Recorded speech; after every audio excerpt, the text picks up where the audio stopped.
आज एक्चुअली हमारे मॉडरेटर जी नहीं है तो हमको थोड़ा-सा दिक्कत हो रही है। अच्छा मैं कर दूँ डाल दिया है? शुभम? एक सेकंड, हाँ जी, हाँ जी, अलाउ कीजिए आप।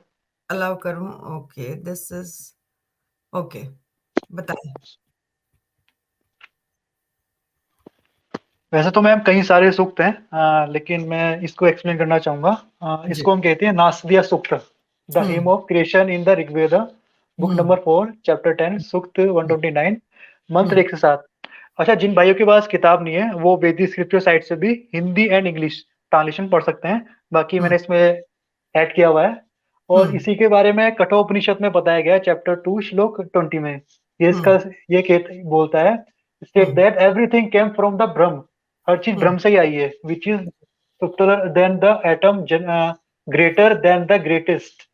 It जी, consists of several big bang and big crunches flowing each other in cyclical manner. अब मैं इसको एक्सप्लेन करना चाहूंगा कि जी, क्या था, मतलब जब कुछ नहीं था, ना अंधेरा था ना रात थी, क्या था उस टाइम जब हुँ, ब्रह्मांड कुछ नहीं, क्रिएशन कुछ नहीं हुआ था। उसका हुँ, वर्णन यहाँ पे हो रखा है। प्रलय काल में ना जी, असत्य था ना सत्य था, मतलब कुछ भी नहीं था, शून्य था एकदम। जी, ना सृष्टि का अस्तित्व था, ना ब्रह्मांड था, ना यूनिवर्स था। उस समय आकाश और पृथ्वी भी नहीं थे। ना ही जो जी, आकाश गंगाएं फैली हुई हैं, ब्रह्मांड जी, फैला है, वो भी नहीं था। पृथ्वी भी नहीं थी, क्लियर यहाँ पे लिखा हुआ है। जी, उनसे अन्य लोग भी अस्तित्व में नहीं थे, मतलब इसमें ये बताया गया इसके अलावा और भी लोग नहीं थे। हुँ, ठीक है। सबको ढांपने वाला अंतरिक्ष, ढांपने मतलब ढकने वाला। हुँ, हुँ, अंतरिक्ष से आकाश गंगा बोलते हैं अंतरिक्ष को, जो फैला हुआ है इस विस्तार में। जी, अंतरिक्ष भी नहीं था। अगाध गंभीर जल का अस्तित्व भी उस समय नहीं था। किसका कहाँ स्थान था? ठीक है। अब इसी को मैं थोड़ा, इसी श्लोक को, सॉरी मंत्र को मैं एक बार हुँ, इंग्लिश में एक्सप्लेन करता हूँ। 10 जी, 129 मंत्र 1। It was neither a set nor set, neither non existence nor positive existence, then nothing tangible, neither particles nor sky nor space nor anything beyond, what contained, known where, what purpose, for whom, what mist, what deep darkness, known nothing and yet not nothing. It was the zero state of existence after the completion of one cycle. तो जैसा मैंने हिंदी में book का explanation दिया है, वैसा जी, ही same as it is Vedic scripture में है। आप सब लोग देख सकते हैं। अब मैं जी, मंत्र नंबर 2 बताऊंगा, उसमें क्या बताया गया है। उस समय जो ये उस टाइम का वर्णन हो रहा है जब कुछ नहीं था, क्रिएशन जी, के टाइम से पहले कुछ नहीं था। उस टाइम हुँ, कैसा अस्तित्व था इस पूरे उसका, जब शून्य था सब कुछ। उस हुँ, समय हुँ, जीवन और मृत्यु का भी अस्तित्व नहीं था, क्योंकि हुँ, जब कुछ क्रिएशन नहीं था, ना जीवन थी ना तो मृत्यु कहाँ थी। से हाँ, सही बात है। अमर अमरता भी नहीं थी। उषा और रात्रि का भी ज्ञान नहीं था। जी, उषा कहते हैं सूर्य की किरणें, जितनी जी, प्रकाश वाले एलिमेंट्स हैं। और हुँ, रात्रि हुँ, का भी ज्ञान नहीं था। प्राण वायु भी नहीं थी, जो हम सांस वगैरह, हवा वगैरह, प्राण वायु ये भी नहीं था। उस हुँ, समय हुँ, केवल ब्रह्म का अस्तित्व था, जो अप्रत्यक्ष रूप से स्थित था सब जगह। ब्रह्म, निराकार ईश्वर परमात्मा, अन्य जी, किसी भी वस्तु का अस्तित्व नहीं था। अब आते हैं मंत्र नंबर 3। हुँ, सृष्टि रचना से पूर्व, मतलब ये ब्रह्मांड बनने से पहले, यूनिवर्स बनने से पहले, प्रलय काल में जब कुछ भी नहीं था, शून्य था, सारा संसार मायावी अज्ञान रूपी अंधकार से आच्छादित था। मतलब अंधकार से वो था, सब बंद, कुछ नहीं था। सभी हुँ, कुछ अव्यक्त था, तथा चारों ओर एक ही प्रवाह था। शून्य था सब जगह। ये एक्सप्लेनेशन एक्सप्लेनेशन चल रहा है यहाँ पे। उस समय जी, जो कुछ भी था, वे चारों ओर सत असत तत्व से आच्छादित था। वो ही एक तत्व तप के प्रभाव से उत्पन्न हुआ। ये क्रिएशन के बारे में बताया जा रहा है। सर्वप्रथम परब्रह्म ने सृष्टि रचना की इच्छा उत्पन्न हुई। तत्पश्चात उस मन से सबसे पहले हुँ, उत्पत्ति का कारण बीज उत्पन्न हुआ। हम बीज बोलते हैं ना, कोई भी चीज हम क्रिएशन करते हैं। जैसे जी, बोलते हैं केंद्र, सूर्य का केंद्र का है, उसकी नाभि। इस तरह का वेदों में शब्द प्रयुक्त हुए हैं। उस समय उत्पत्ति का कारण बीज उत्पन्न हुआ। मेधावी ज्ञानी जन ने विवेक के द्वारा विचार करके असत से व्यक्त होने वाले सत्य तत्व के उत्पत्ति स्थान को कल्पित किया। अब इसमें मैंने 4 ही मंत्र एक्सप्लेन किए हैं, 5 6 7 नहीं किया है, क्योंकि ये पीपीटी काफी बड़ी है। तो जितने भी भाई हैं, आपको बिग बैंग के बारे में जानना है, Rigveda book number 4 chapter 10 sukta uh, 129 मंत्र 1 से 7 में पूरा एक्सप्लेनेशन है कि कुछ नहीं था बिफोर क्रिएशन, सब शून्य था मात्र। सब कुछ, ना प्राण वायु थी, ना ये अंतरिक्ष फैला हुआ था, ना आकाश गंगा थी। अब मैं आपको और चीजें दिखाने वाला हूँ कुछ। साइंस किसे कहते हैं, अब वेद वही बताने जा रहा है।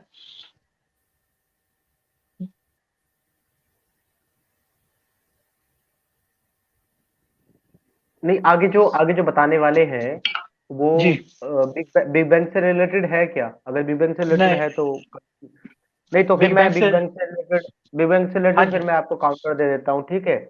जी। ठीक है ओके, तो काफिर आप मेरी भी दलील ले लें। जी। जी, श्योर श्योर। काफिर। चलेगी तो सर मैं आपको बिग बैंग दिखाने लगा हूँ कुरान के अंदर, ठीक है? जी आपने जी। तो ये अजीब अजीब बातें कर दी, मैं असली बिग बैंग दिखाता हूँ आपको कुरान के अंदर। ये आप जरा सा गौर फरमाएं, ये मेरी पीपीटी आ रही है आपके सामने। जी जी जी बिल्कुल। देखिए असली बिग बैंग दिखाते हैं आपको।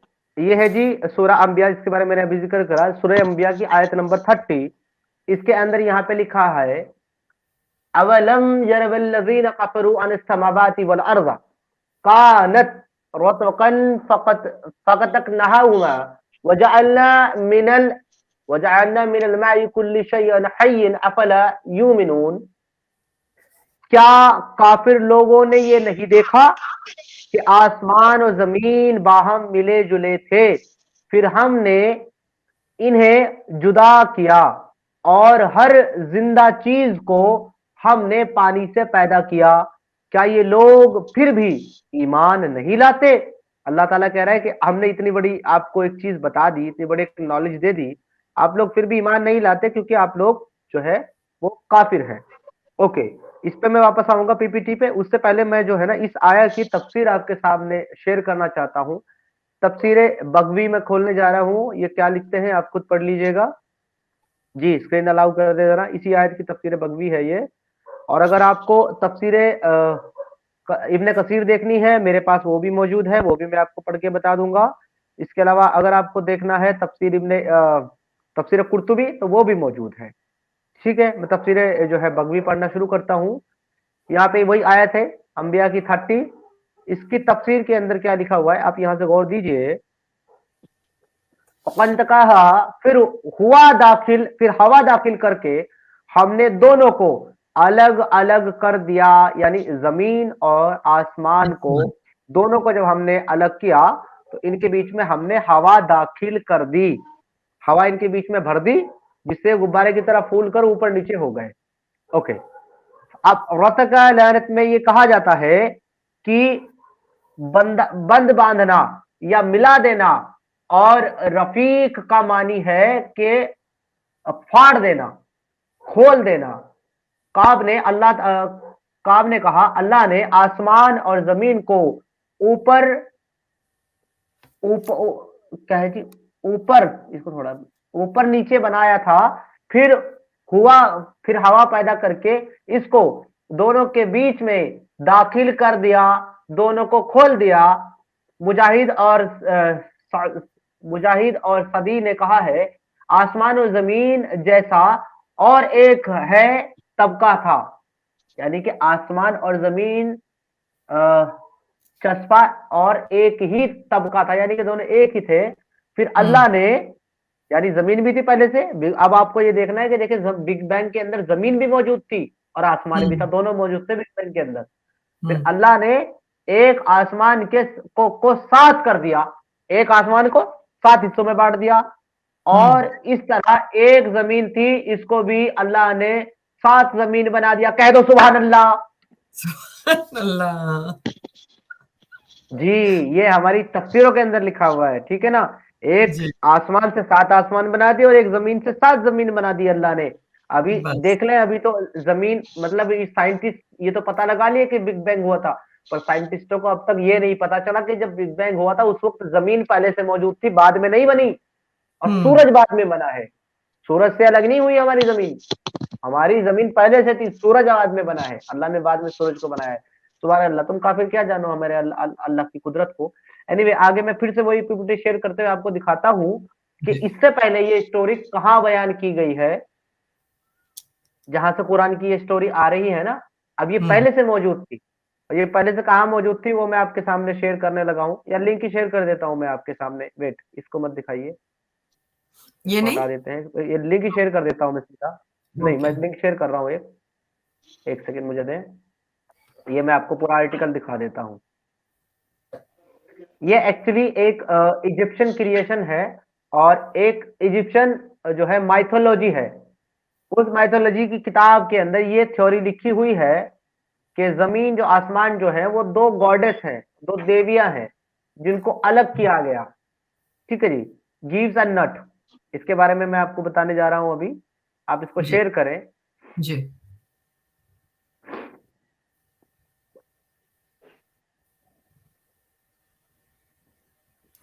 जी, ये शेयर करें। ये देखिए, ये ब्रिटानिका जो है वेबसाइट है, इसके ऊपर जो है इजिप्शियन गॉडेस के बारे में बताया गया है। नट के बारे में बताया जा रहा है, Nut in Egyptian religion a goddess of the sky, ये जो है वो आसमान का देवता है। हम्म। जो कि ये ऊपर आपको दिख रहा है ना, ये उठाया हुआ है, बीच में इसके बहुत सारे लोग हैं, जी जी, हाँ है ना। हाँ हाँ। ये ऊपर जो उठाया हुआ है ये गॉडेस, ये आसमान है एक्चुअली। What of the अच्छा। heaven often depicted as a woman arched over the earth and God Gab, यानी कि जमीन का जो गॉड है वो गैब है, और जो स्काई का जो गॉड है वो नट है। नट एंड गैब ये दो हैं। तो ये क्या कर रहे थे जी, मैं आपको इन शॉर्ट बता देता हूँ। ये दोनों आपस में जो है वो डिंग डोंग फरमा रहे थे। अब जब ये दोनों आपस में डिंग डोंग फरमा रहे थे तो इनको अल्लाह ने जो है दोनों को अलग कर दिया। और जब अल्लाह ने इनको दोनों को अलग कर दिया तो आसमान को पकड़ करके जमीन के ऊपर से, जो ऊपर था आसमान, उसको ऊपर उठाया गया, और ऊपर उठाने की वजह से आसमान ऊपर हो गया और जमीन नीचे हो गई। तो इसको कहते हैं दोनों आपस में मिले हुए थे, इनको जुदा जुदा कर दिया। हमारे रसूल अल्लाह ने ये स्टोरी, हमारे अल्लाह ने ये स्टोरी यहां से उठाकर हमारे रसूल अल्लाह को दी थी।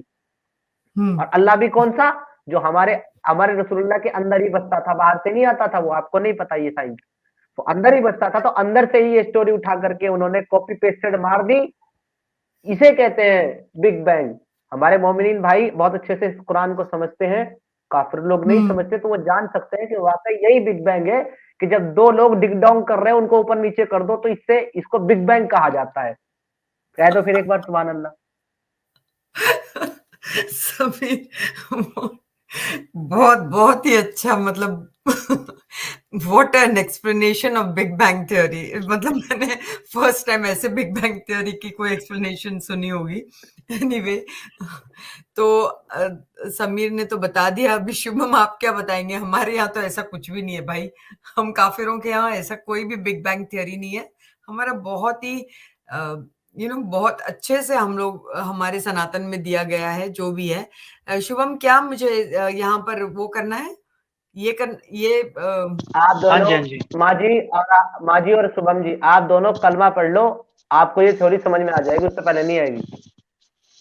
जी जी। हाँ, वापस पढ़ लेते जरूर, और कुछ अच्छा। काम नहीं। जी जी, अब मैं आपको बताने जा रहा हूँ साइंस जी वेदास में क्या कहते हैं। ठीक है, अब जी एक ही चीज आप ध्यान से समझिएगा, जितनी भी हमारी ऑडियंस है, समीर भाई हैं।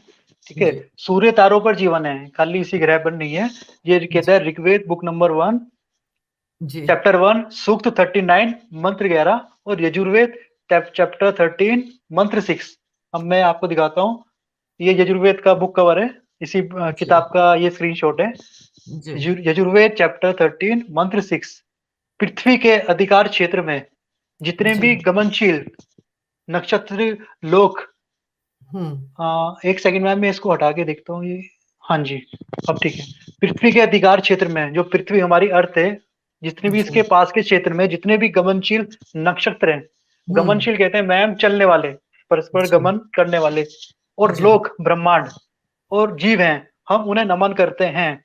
तथा अंतरिक्ष एवं सर्वलोक में जितने भी सर्पादि विद्यमान हैं उन्हें भी नमन करते हैं। अब यहाँ मैं एक चीज बताना चाहूंगा, संस्कृत सबसे हार्ड लैंग्वेज है और एक ही वर्ड के कई मीनिंग होते हैं। यहाँ सर्प का मतलब ये नहीं सांप है, जैसे प्रतिमा के 8 मीनिंग होते हैं। तो मैं आपको दूसरा ही यजुर्वेद दिखाना जा रहा हूँ, चैप्टर 13 मंत्र 6, सेम ट्रांसलेशन है, अलग बुक है लेकिन। तो मैं इसमें दिखाता हूँ सर्पादि किसे कहा गया है। यह यजुर्वेद संहिता शांति कुंज गायत्री परिवार से है। तो इसमें देखो सेम बताया गया है, जो भी सर्प, सर्प के ब्रैकेट में देखिए दोस्तों बताया गया है, गमनशील चलने वाले स्वभाव वाले नक्षत्र ग्रह लोक मतलब ब्रह्मांड और जीव पृथ्वी के प्रभाव क्षेत्र में है, पृथ्वी के प्रभाव क्षेत्र में है, अंतरिक्ष एवं द्युलोक में है, उन सभी सर्पों को हमारा नमन है। ये टीचिंग हमारी कि जितने भी नक्षत्र ग्रह हैं यहाँ पे उनको हमारा नमन है। जी कारण प्रकृति का विस्तार अनंत है, मतलब जो ब्रह्मांड है जो फैला हुआ है ये अनंत है। जी। तो इसके ये बताया गया है अथर्ववेद बुक नंबर 1 चैप्टर 10 सूक्त 8 मंत्र 12। ये बुक का कवर लगाया मैम मैंने, और ये रेफरेंस है 10:8.12 12। अनेक रूपों में व्याप्त, मतलब अनेक रूप में व्याप्त मतलब होता है जो फैला हुआ है, व्याप्त सब जगह। अनंत इनफाइनाइट सब में समाया हुआ, जो सब जगह समाया हुआ है यूनिवर्स। भूत भविष्य तथा वर्तमान काल संबंधों को जानता हुआ इस जगत को चलाने वाला परमात्मा है। अब मैं आपको रिपीट करता हूँ, कारण प्रकृति का विस्तार अनंत है, ये यहाँ पे एक्सप्लेन कर दिया गया है। अनेक रूपों में जो व्याप्त है, अनंत है, इनफाइनाइट है, सब में समाया हुआ, भविष्य तथा वर्तमान काल, ठीक है। कारण प्रकृति अविनाशी है। अब इसके हम देखेंगे ऋग्वेद बुक नंबर 2 चैप्टर 5 सूक्त 47 मंत्र 2। सर्वत्र व्याप्त होकर, जो सब जगह व्याप्त होती है, अनंत इनफाइनाइट मार्गों से आकाश पृथ्वी का भ्रमण करने वाली सूर्य की नाभि, जो सूर्य का केंद्र है, नाभि बोलते हैं उसे, इसमें स्थित रश्मियां मतलब किरणें सतत गमनशील चलने वाली तथा समस्त कार्य को संपादित करने वाली है। मैं दोबारा इसको रिपीट करता हूँ, कारण प्रकृति अविनाशी है, ये यहाँ बताया गया है। सर्वत्र जो व्याप्त है, ये ब्रह्मांड यूनिवर्स, अनंत मार्गों से आकाश है, इसमें जो फैला हुआ है, पृथ्वी का परिभ्रमण है करने वाली सूर्य की नाभि, तो ये सब बताया यहाँ पे। जीवन उत्पत्ति के बारे में ऋग्वेद में बताया गया है कि जीवन कैसे होता है, ये रेफरेंसेस मैंने लगाए हुए हैं। अब देखते हैं सृष्टि प्रवाह से अनादि है, मतलब सृष्टि अनादि अनंत है, फैली हुई है, सीमा रहित है। उसका रेफरेंस में आपको बहुत सारे रेफरेंस है।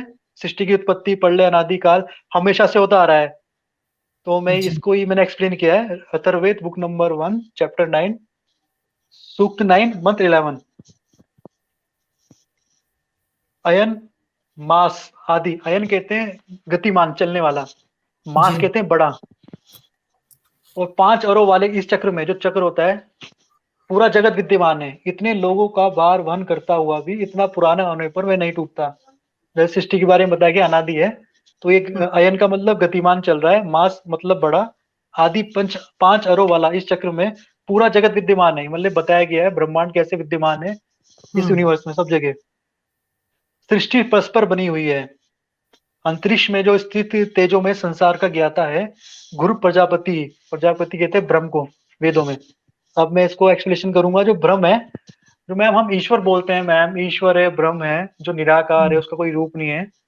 अब इसको साइंटिफिकली हम क्या बोलते हैं, ये जो ब्रह्मांड फैला हुआ है, अनंत है, सीमा रहित है, अनंत रूप से फैला हुआ है, निराकार है। क्यों बोलते हैं ईश्वर निराकार है? क्योंकि एक रोशनी में ही सब कुछ समाया हुआ है। ये ब्रह्मांड जो व्याप्त है, सब कुछ उस ब्रह्म के अंदर ये समाहित है। तो ये वही चीज है, सृष्टि परस्पर बनी हुई है। इसको बताया गया है अथर्ववेद, मैंने वेदिक स्क्रिप्चर साइट का भी लगाया है screenshot, Hindi plus English translation, जो भाई को मैं शॉर्ट में एक्सप्लेन करता हूँ आप सबको। जो परमेश्वर अंतरिक्ष में ठहरे हुए तेजोमय, तेज रूप है, जो परस्पर बने हुए संसार को जानता है, वही गुप्त प्रजापालक है। जो परमात्मा समस्त संसार का पालन करता है, वह सर्वज्ञ, जो सर्व जगह फैला हुआ है, सर्व अंतर्यामी है। The one who pervades the golden warp and woof of the universe, abiding in space and time. That is the mysteries Prajapati existing below the surface reality of it. जो सूर्य चांद चारे ग्रह आदि इस सृष्टि में है, वैसे ही इससे पहली वाली सृष्टियों में थे। मैं एक बात बता देना चाहता हूँ, सनातन धर्म की अवधारणा ये है, ये ब्रह्मांड यूनिवर्स है, ये नहीं कि एक ही बार बना है, एक ही बार खत्म हो जाएगा। ये परस्पर बनता आ रहा है, खत्म होता आ रहा है, दोबारा क्रिएशन होता रहता है। हमारी ये अवधारणा है, इस चीज को ऋग्वेद में बताया गया है, चैप्टर 10 सूक्त 190 मंत्र 3। इसमें क्लियर मेंशन है, जो सूर्य चांद तारे ग्रह हैं, वो इस सृष्टि से पहले भी थे। मतलब खाली ये नहीं कि भैया बस अभी तुम्हारा जजमेंट है, ये तुम्हारी आखिरी लाइव है, ठीक है। तो ये मैं आपको स्क्रीनशॉट दिखा रहा हूँ, ऋग्वेद हिंदी और इंग्लिश ट्रांसलेशन, बहुत शॉर्ट में समझाऊंगा। धारण करने वाला परमेश्वर सूर्य और चंद्रमा को पूर्व सृष्टि में जैसे रचा था, आप यहाँ देख सकते हैं, मैं माउस से थोड़ा वो करता हूँ। पूर्व सृष्टि में मतलब पहले वाली, पूर्व कहते हैं पहले को, सृष्टि मतलब ब्रह्मांड। परमेश्वर सूर्य चंद्रमा को पूर्व सृष्टि में जैसे रचाता, वैसे ही ध्रुलोक कहते हैं भूमि पृथ्वी को, पृथ्वीलोक और अंतरिक्ष लोक को, और इससे भिन्न लोगों को, मतलब इसके अलावा भी और सारे लोक ब्रह्मांड है, रचा है, ये रचता है। अब देखिए यहाँ पे भावार्थी बताया गया, संसार को धारण करने वाला विधाता परमात्मा ने सूर्य, चंद्रमा, द्युलोक, पृथ्वीलोक, अंतरिक्ष लोक और अन्य लोकांतर को पूर्व सृष्टि में जैसे रचा था वैसे ही इस सृष्टि में रचा है, आगे भी रचता रहेगा। क्योंकि हमारे में 14 मनु का जिक्र है, अभी हम 7वें वेश मनु में हैं। और मैं बहुत शॉर्ट में इंग्लिश ट्रांसलेशन पढ़ देता हूँ। The supreme master, creator and controller plan the sun and moon, heaven and earth, the middle regions and the regions of bliss as ever before since eternity। तो यहाँ पे भी क्लियर लिखा है, इससे पहले भी बनते आए हैं। सृष्टि निर्माण और प्रलय कैसे होता है, यहाँ पे मैंने ऋग्वेद रेफरेंसेस लगाए हुए हैं, आप देख सकते हैं। ऋग्वेद 1:164, मंत्र 11, अथर्ववेद चैप्टर 8, सूक्त 9, मंत्र 1 से 8। पेड़ पौधे चांद की चांदी में पुष्ट होते हैं, ये कहा गया ऋग्वेद चैप्टर 1, सूक्त 14, मंत्र 3। अब मैं इसको एक्सप्लेन कर देता हूँ। हे बुद्धिमान विद्वान लोगों, आप क्रिया तथा अनादि की सिद्धि के लिए बिजली, पवन, बड़े से बड़े पदार्थ के पलायन हेतु सूर्य लोक, प्राण, प्रसिद्ध अग्नि, औषधियों के समूह, औषधि ये वनस्पतियां जो औषधियों के समूह के पुष्टि करने वाले चंद्रलोक सुखों के प्राप्त कराने वाले हैं। मैं शॉर्ट में अब इंग्लिश ट्रांसलेशन पढ़ता हूँ फटाफट। Scholar of science and man of wisdom study and celebrate the nature and powers of Indra, universal energy Vayu, air, Brihaspati, nursing and protective light of the sun, mitra, pranic energy, agni, heat and light, cushion, moonlight, bhaga, so economy, power and prosperity, aditya, zodiacs of the sun, which as earth and other planets and measures the currents of wind। तो यहाँ पे जो बताया गया है clear है, पेड़ पौधे चांद की चांदी में पुष्ट होते हैं, दिन रात पृथ्वी पर सदा कहीं ना कहीं वर्तमान में रहते हैं। जैसे अभी मैं हिंदुस्तान में, यहाँ रात हो रही है, आप अगर अमेरिका में देखेंगे वहां वर्तमान में दिन हो रहा है, मैं यहाँ हिंदुस्तान में, यहाँ वर्तमान में रात है। तो यही चीज यहाँ पे बताई गई है अथर्ववेद में, दिन रात पृथ्वी पर सदा कहीं ना कहीं होते रहते हैं। तो मैं इस चीज का भी एक्सप्लेनेशन है, देखिए किस स्तर तक हमारे वेद हैं। अथर्ववेद चैप्टर 4, सूक्त 18, मंत्र 1। गणित विद्या के बारे में वेदों में बताया गया मैम। सूर्य और पृथ्वी को अलग किया। एक सेकंड मैम, एक सेकंड बस।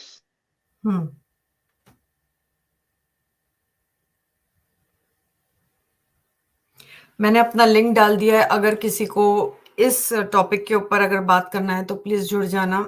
सिर्फ इसी साइंस के ऊपर जो इस्लाम में और सनातन में, इसके बारे में अगर कुछ भी पूछना हो तो प्लीज जुड़ जाना। हाँ जी मैम, मैं अब बताता हूँ इसका एक्सप्लेनेशन। हाँ जी मेरा जी जी जी बोलिए। मेरा आपसे एक सवाल है। जी जी। मुझे ये भी बताइएगा कि क्या वेदों के अंदर या फिर ग्रंथों के अंदर ये बताया गया है कि जो ज्यादा सर्दी होती है, ज्यादा गर्मी, मतलब जो सर्दी और गर्मी होती है, या जो इंसान को बुखार भी आता है वो किस वजह से आता है, क्या वेदों के अंदर ये बताया गया है? नहीं नहीं, ऐसा कुछ नहीं है। हमारे कुरान में बताया गया। अब तो मान लो कि अब हमारा कुरान में ज्यादा साइंस है, हमारे कुरान में, हमारी हदीसों में बताया गया है, वो मैं आपको अभी दिखाऊंगा। आप अपनी बात कंप्लीट कर लें, उसके बाद आपको दिखाऊंगा। और आपने कहा कि ब्रह्मांड जो है अनंत है, ये भी आपने झूठ गढ़ा है एक और। मेरा अल्लाह अच्छा कहता जी। है कि जमीन आसमान के दोनों किनारे हैं जिनको वो कयामत के दिन लपेट लेगा। और रसूल अल्लाह ने भी बताया कि जमीन आसमान के किनारे हैं। आप कह रहे हैं अनंत है, वो कैसे अनंत है जबकि आसमान और जमीन के किनारे मौजूद हैं? मैं दिखाऊंगा हदीस आपको, आप बड़े हैं, आप बोल ले झूठ जितना बोलना है आपको। जी जी। तो सूर्य और पृथ्वी को अलग किया, ये देखो यहाँ पे अथर्ववेद में क्लियर मेंशन है। स्वर्ग यहाँ पे सूर्य का आगे स्वर्ग को पृथ्वी बोलते हैं। स्वर्ग और पृथ्वी को हमने अलग किया। यहाँ पे सूर्य है, स्वर्ग बसंत आदि 6 ऋतु है, जो 6 ऋतु हैं तथा अधिमास रूप वाली 7वीं ऋतु को भी हमने ही बनाया। जगत के सत्य वाक्यों तथा देववाणी के वक्ता भी हम ही हैं। अब मैं इसको दिखाना चाहूंगा वेदिक स्क्रिप्चर साइट से। अभी मैंने किताब का स्क्रीनशॉट दिखाया था। ऋग्वेद चैप्टर 6, सूक्त 6, मंत्र 2, सॉरी सूक्त 61 है। मैं बहुत शॉर्ट में बताऊंगा क्योंकि आज स्क्रीन बहुत लंबी होने वाली है, पीपीटी बहुत बड़ी है, क्योंकि वेद में पूरी साइंस है। तो मैंने पृथ्वी और सूर्य को पृथक पृथक किया। मैम और दोस्तों, पृथक का मतलब सब जानते ही होंगे जितने सनातनी है। पृथक का मतलब होता है अलग, अलग अलग किया। मैंने 7 व्यापनशील त्वचा, कान, जिह्वा, नाक, मन और बुद्धि को आपस में मिला हुआ उत्पन्न किया। मैं जो कुछ सत्य और झूठ है और मैं विद्वानों में होने वाली वाणी को सब मनुष्यों में भरपूर बताता हूँ। तो मैम यहाँ पे भी क्लियर बताया है, जो ये वेदवाणी है, ईश्वर कह रहे हैं कि मैं सब मनुष्य में भरपूर बताता हूँ। ये नहीं कि ना भैया सनातनी बनो पहले तभी तुम मुझे स्वीकारो, ठीक है। तो यहाँ पे ऐसा नहीं है। परमेश्वर ने पृथ्वी, सूर्य आदि पदार्थों को रचकर सत्य का विधान और असत्य का निषेध वेद द्वारा सब प्राणी को बताया। मतलब सब प्राणी को, देखो मैम, प्राणी और मनुष्य। जी I separate the earth and the solar. Again, I create the seven united follows of nature, five elements and the two orders of sense, of precipitation and action, seven orders of the worlds of the universe, from Bhu to Satyam, seven scenes, suns, seven light of the sun, seven orders of wind and rain, and the seven seas. I speak of what is true and of what is not true, and the eternal word of the Veda for all people of the world. तो यहाँ पे भी English translation मैंने पढ़ दी है, पूरी दुनिया के लिए है। ये नहीं कोई भेदभाव, मनुष्य जब बोल दिया गया क्लियर तो मनुष्य है। ये नहीं कि पृथ्वी कहीं से ऊंची है, कहीं से नीची है, कहीं पर समतल है। तो हमारे में शास्त्र में ही बताया गया, वेद पुराणों में, भूगोल, भू मतलब भूमि, गोल, ये हमारे में पहले से चलता आ रहा है शास्त्रों में। तो मैं इसको रेफरेंस दे रहा हूँ वेदिक स्क्रिप्चर साइट से, चैप्टर 12 सूक्त 1 मंत्र 2। जिस पृथ्वी के मध्य ऊंचे और नीचे देश और बहुत से समस्थान हैं, अनेक वीर्य वाली औषधियां, अन्न, सोमतल आदि को रखती हैं, वह पृथ्वी हमारे लिए चौड़ी होवे और हमारे लिए सिद्धि करे। Among whose intelligent people there is freedom from bondage and perfect equanimity and balance between high and low, who bears many herbs and trees of varied vigor and vitality, man that earth provide ample room for expansion and growth and possibilities of higher success and progress। तो पृथ्वी कहीं से ऊंची है, कहीं से नीची है, कहीं पर समतल है। सूर्य किरण संसार को पुष्ट करती है। ये यजुर्वेद चैप्टर 17 मंत्र 58 कहता है। दोबारा रिपीट करता हूँ, सूर्य की किरण संसार को पुष्ट करती है। ये यजुर्वेद है किताब, चैप्टर 17 मंत्र 58। मैं इसको एक्सप्लेन करता हूँ शॉर्ट में। अपने अपने कर्मों से प्रेरित करने वाली तथा हंडित वर्ण युक्त सूर्य की रश्मियां, मतलब जो सूर्य की किरणें हैं, प्राची से आविर्भूत होती है। क्योंकि जो सूर्य की किरणीय प्रकाश है, इससे ही पूरा जगत व्याप्त है। जहाँ पे जैसे हम पृथ्वी पे सूर्य की रोशनी ले पा रहे हैं। समझ जीवों का पोषण करने वाला परम ज्योतिषमान तथा जितेंद्र सूर्य ब्रह्म ज्योति से युक्त होकर संपूर्ण लोगों को प्रकाशित करता हुआ सतत गमनशील होता है, जो परस्पर चलता रहता है। तो सूर्य की किरण संसार को पुष्ट करती है। ये यजुर्वेद चैप्टर 17 मंत्र 58 में क्लियर लिखा है। सूर्य पृथ्वी से पहले उत्पन्न होता है, जो सब देवताओं के लिए प्रकाशित होता है तथा जो सर्वप्रथम देवताओं में यजनीय एवं उनसे उत्पन्न हुआ है, उस तेजस्वी ब्रह्म को नमन है। क्योंकि जो ब्रह्म ईश्वर है वो भी सूर्य रूप है। जब हम सूर्य नमस्कार का भी रीजन एक ये होता है, जब हम सूर्य नमस्कार करते हैं उसमें हम पानी डालते हैं, जो पॉजिटिव किरणें आती हैं, और उस सूर्य में हम उस ब्रह्म को ही देखते हैं जिसमें ये पूरा ब्रह्मांड समाया हुआ है। तो यहाँ वही चीज बताइए, सूर्य पृथ्वी से पहले उत्पन्न होता है। पृथ्वी गोलाकार है, ये हमारे मैम देखिए वेदों में पहले बता दिया गया है जी। ये रेफरेंस नंबर लगाए हुए हैं, सारे भाई लोग देख सकते हैं जी। और अब मैं रेफरेंस दे रहा हूँ। ऋग्वेद बुक नंबर 1 चैप्टर 1 सूक्त 164 मंत्र 34-35। पृथ्वी का अंतिम छोर तथा भुवनों का केंद्र कहाँ है? अश्व शक्ति। अश्व कहा गया है प्रकाश रूप को। अश्व का मतलब ये नहीं घोड़ा, अश्व मतलब प्रकाश स्वरूप। शक्ति कहाँ से थी? वाणी का उद्गम कहाँ है, ये हम जानना चाहते हैं। ये वेदिका पृथ्वी का अंतिम छोर है, जो लास्ट भाग है, और यज्ञ संसार चक्र की दूरी है। अश्व की शक्ति जो प्रकाश की शक्ति है, सोम है, और वाणी का उद्गम स्थान ब्रह्मा है। ब्रह्मा जो ईश्वर हमें चारों वेदों का ज्ञान देता है। अब इसी का मैंने वेदिक स्क्रिप्चर साइट से लगाया है। हे विद्वानों, आपको पृथ्वी के परम अंत को पूछता, जहाँ लोक समूह का बंधन है, उसको पूछता हूँ। वीर्यवान वर्षाने वाले समान वीर्यवान के आपको पूछता हूँ। वाणी के परम व्यापक अवकाश अर्थात आकाश को व्याप्त। अच्छा मैं बताता हूँ, इसका वेदिक स्क्रिप्चर साइट की जो हिंदी है वो काफी शुद्ध है। अगर आपको समझने में दिक्कत हो रही है, इसलिए मैंने साथ में इंग्लिश ट्रांसलेशन की एक्सप्लेनेशन भी रखी है ताकि सबको क्लियर रहे। तो मैं इसमें 35 पढ़ता हूँ। है मनुष्यों, तुम पृथ्वी भूमि का इस भाग का जिसमें शब्दों को जाने, वह आकाश को वायु रूप वेदी, यह यज्ञ भूगोल, मैम देखिए यहाँ पे क्लियर है, भूगोल समूह, हम्म मैंने माउस से यहाँ पे दिखाया है। भूगोल समूह का आकर्षण से बंधन, ये सोमतल रस व चंद्रमा वर्षा करने वाला शीघ्रगामी वीर्य के समान, और ये चारों वेदों का प्रकाश करने वाला परमात्मा वाणी का उत्तम अवकाश है, उनको यथावत जानो। जी, मैं यही यहाँ पर शिवम तुमको थोड़ा सा वो करूंगी ताकि समीर भी अपना वो बताए जी जी जो जी, हाँ जी हाँ जी।